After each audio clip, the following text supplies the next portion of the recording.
In the 100 Years' War, one Joan of Arc was deadlier than 10,000 men. And the men were soft, so they couldn't just hold that L, and instead they burned Joan of Arc at the stake. Welcome to the story of Joan of Arc. I'm Evil Cece, and this is part 3 of Joan's story. Yes, I'm filming this in my car, and yes, it does feel very intimate. And where we left off in Joan's story, Joan had just been captured by the English, after repeatedly fucking their shit up in battle. And after she was captured, possibly betrayed, she was treated pretty poorly as a female prisoner. And I'll let you use your imagination as to why I would highlight female prisoner. And she was a feisty prisoner. She tried to escape multiple times. All the time, Joan is trying to crack her way out of a window.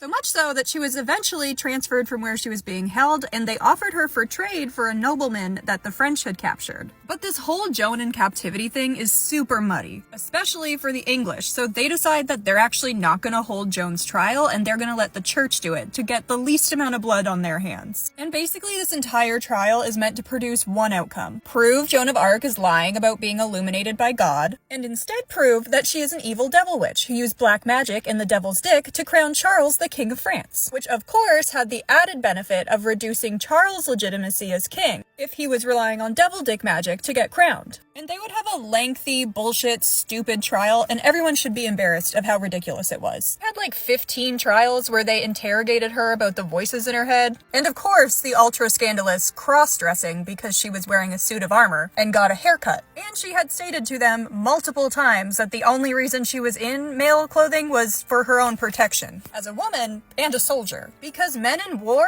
are disgusting monsters. Even though our girl Joan was an illiterate peasant, she was still smarter than the men of the church, because she outwitted them even on the trick questions they tried to hang her up on. But when Joan claimed to have seen an angel come down and place an invisible crown upon Charles' head, the churchies were like, aha! We got her, she's a demon. Because obviously angels are real, but they can't take physical form, they can only take spiritual form. Because all these men are unwashed freaks and truly believe that they are the keepers of the divine. And they would know what angels look like, apparently. They're also still so hung up on the cross-dressing thing. A room of men sitting there in their shiny little dresses talking about cross-dressing, like, be so fucking serious. But all of this was enough to seal Joan's fate. And on May 14th, 1431, they take her out back to burn her alive. And Joan had proclaimed her innocence up until the end. She believed that God would save her, but as her burning is getting closer, it's turning out to not quite be the case. So Joan tried to play ball. She confessed to some crimes, tried to lessen her sentence, and signed a declaration that God wasn't talking to her, that God never told her that King Charles should be put on the French throne. Not that she believed any of that. And they were like, alright, thanks for signing, Pookie. Now go back to your cell and wear a dress, because armor is for men only. But a few days later, Joan would put her armor back on, likely to protect herself from assaults